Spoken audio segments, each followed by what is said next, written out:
Hello, students. How are you? Hope you are doing well at your home.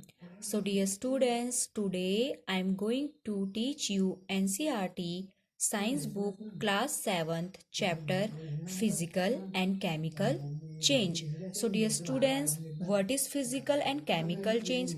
So, firstly, I would like to talk about change. So, what is change? So, dear students, suppose, for example, if I take one object from one place to another, so this is a ruler. so आपको जो है यहाँ पे एक ruler दिख रहा है. सो dear students, अगर इस रूलर को हम यहाँ से उठा के इस जगह पे रख देते हैं, सो this is also called a change. तो अगर किसी भी वस्तु को हम एक जगह से उठा के दूसरी जगह पर रखते हैं तो वो क्या है, एक तरीके का चेंज है. There are many examples of changes. तो हमारे जो है डेली लाइफ में जो है बहुत सारी चेंजेस हैं और उनके एग्जाम्पल्स हैं. For example, day is converted into night. Day जो है आपका नाइट में कन्वर्ट हो रहा है. Summer season is converted into winter season. अभी जो है आपके गर्मियों के सीजन के बाद सब क्या आने वाला है, सर्दियों का जो है मौसम आने वाला है. So this is also called a change. So usually there are two types changes in matter. तो अगर हम मैटर की बात करें, किसी पदार्थ की बात करें, तो पदार्थ में जो है मेनली दो तरीके के चेंजेस होते हैं. First one is physical change and second one is chemical change. So firstly I would like to talk about what is the mean by physical. तो पहले हम फिजिकल की बात करेंगे कि फिजिकल का अर्थ क्या होता है. जो फिजिकल जो शब्द आ रहा है इसका मतलब होता क्या है. So dear students, you will have heard and also seen that when a person goes for a examinations of the army, तो आपने जो है सुना भी होगा और देखा भी होगा कि अगर कोई व्यक्ति जो है आर्मी के एग्जाम के लिए जाता है, so it is necessary for that person to pass of physical test too. तो अगर जो है कोई आर्मी के लिए जो है प्रिपरेशन करते हैं तो उसमें क्या होता है, रेस क्वालिफाई करने के बाद से जो है आपका एक फिजिकल टेस्ट लिया जाता है. तो उनके लिए कंपलसरी होता है कि आपका जो है फिजिकल टेस्ट क्वालिफाई करना है. सो फिजिकल मीन्स क्या होता है, अवर बॉडी या external form of a matter. तो फिजिकल टेस्ट में क्या होता है, उनका बॉडी का जो है पार्ट को चेक किया जाता है कि परफेक्ट है या नहीं है. तो वैसे ही जो फिजिकल का मतलब क्या होता है, अगर मैटर में बात करें या किसी भी ऑब्जेक्ट के बारे में बात करें, external form of a object, जो उसका जो बाहरी जो रूप रंग होगा उसी को जो है हम फिजिकल कहेंगे किसी भी ऑब्जेक्ट्स का. जैसे कि कलर हो गया, साइज, उसका जो है सॉल्युबिलिटी, वेट, लेंथ, ये सारी की सारी जो है फिजिकल प्रॉपर्टी में आएगी. अब नेक्स्ट वन आता है कि what is chemical, what is mean by chemical. अब केमिकल क्या होता है. So chemical we call it a compound of substance that have been purified और प्रिपेयर्ड स्पेशली आर्टिफिशियली. तो केमिकल मीन्स आपको क्या याद आता है केमिकल को माइंड में रख के, कि कोई चीज जो है वो आर्टिफिशियली प्रिपेयर की गई है. आर्टिफिशियली मीन्स जिसको मैन मेड ने बना रखा है, मैन ने बना रखा है जिसको, मतलब ठीक है, और जिसको हम जो है लेबोरेटरी में या आर्टिफिशियली हम उसको बनाते हैं तो उसको केमिकल कहा जाएगा. तो now I am coming to our topic physical change. अब फिजिकल चेंज क्या होता है. Physical change is a type of change in which the form of matter is alternate but one substance is not transformed into another. तो physical change में क्या होता है कि आपका जो है भले ही किसी भी ऑब्जेक्ट का जो है मैटर का जो है आपका अल्टरनेट तो होगा, मतलब वो बदल तो सकता है, पर आपका जो है उससे कोई भी नई चीज नहीं बनेगी. जैसा आप यहाँ पे देखिए, ये आइस क्यूब है, तो आपने देखा होगा कि भले ही इसका जो है आपका कुछ शेप या साइज बदलेगा. जैसे आप यहाँ पे देखिए आइस क्यूब क्या होती है, आपकी सॉलिड होती है. तो हमने भी इसको पिघला दिया और ये पिघल के क्या बन चुकी है, वाटर बन चुकी है.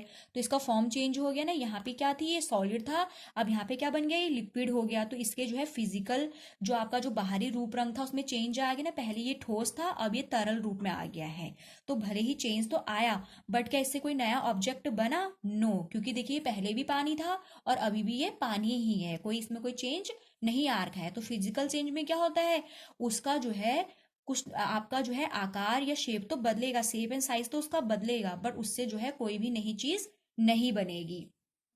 अब नेक्स्ट अगर हम आपको दिखाएंगे, अब जैसे इस पेपर को देखिए, अब ये देखिए पेपर है, तो इसका आपको लेंथ जो है आपको इसकी और ब्रेथ इसकी नजर आ रही होगी. अब फॉर एग्जाम्पल हम जो है इस पेपर को टू पार्ट्स में डिवाइड करेंगे.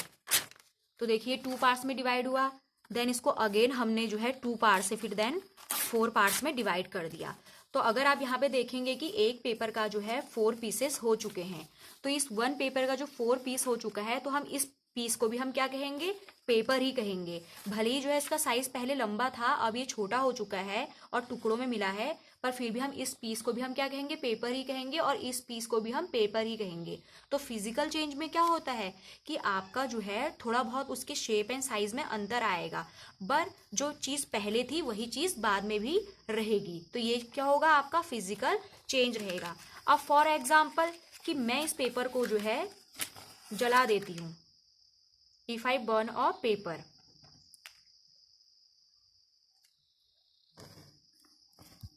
तो देखिए जो ये पेपर हमने यहाँ पे जलाया, तो जलाने के बाद से हमें यहाँ पे जो है कुछ राख मिली है।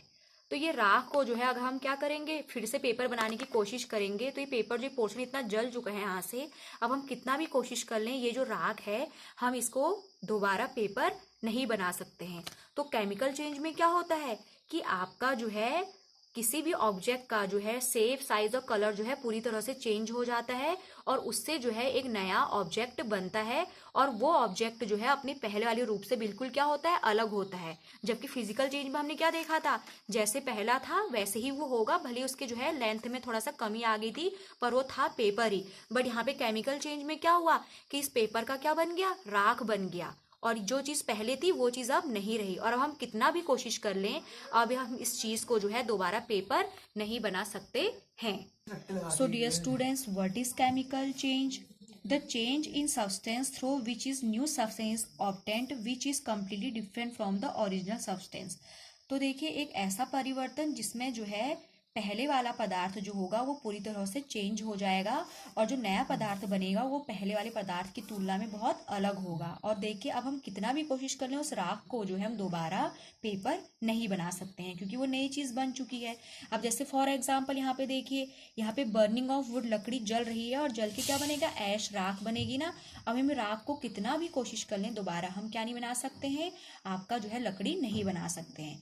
वैसे यहाँ पे पेंसिल है, पेंसिल को हमने तोड़ा, तोड़ के जो है पेंसिल देखिए तोड़ के भी वही पेंसिल का ही टुकड़ा कहलाया जाएगा, और वही पेंसिल रहेगी। अब जैसे यहाँ पे एग है, एग को हमने फ्राई कर दिया, फ्राई करके ऑमलेट बन गया, अब ये ऑमलेट जो है दोबारा एग नहीं बन सकता है। तो ये है आपका फिजिकल चेंज और ये है केमिकल चेंज। फिजिकल चेंज में जो है आपका थोड़ा बहुत चेंजेस आएगा, बट कोई नया पदार्थ नहीं बनता है। यहाँ पे क्या होता है, पूरी तरह से कंप्लीटली चेंज आता है और एक नया ऑब्जेक्ट बनता है। तो इट मीन्स ये जो चेंज है ये रिवर्सिबल है, और ये आपका इरिवर्सिबल। रिवर्सिबल मीन्स जो चीज दोबारा बनी थी, जैसे 4 टुकड़े हो गए थे पेपर के, अगर हम उसको जोड़ना चाहेंगे दोबारा हम पेपर बना सकते हैं उसको जोड़ के जो है। बट यहाँ पे क्या था, एक बार पेपर जल गया, जल के राख बन गई, अब वो राख जो है दोबारा पेपर नहीं बन सकती है, इसलिए जो है उसको क्या कहा जाएगा, irreversible. So what is physical, might take a different form but no new substance is form. थोड़ा बहुत हो सकता है कि डिफरेंट फॉर्म, जैसे उसकी लंबाई में जो है कमी आ गई थी पेपर के, बट कोई नई चीज नहीं बनी, तो वो होगा आपका फिजिकल चेंज। और केमिकल चेंज में क्या होता है, और न्यू सब्सटेंस इज फॉर्म्ड, यहाँ पे जो है एक नया सब्सटेंस बना है, एक नया पदार्थ बनना है, जो कि आपको पिक्चर में क्लियरली विजिबल हो रहा होगा।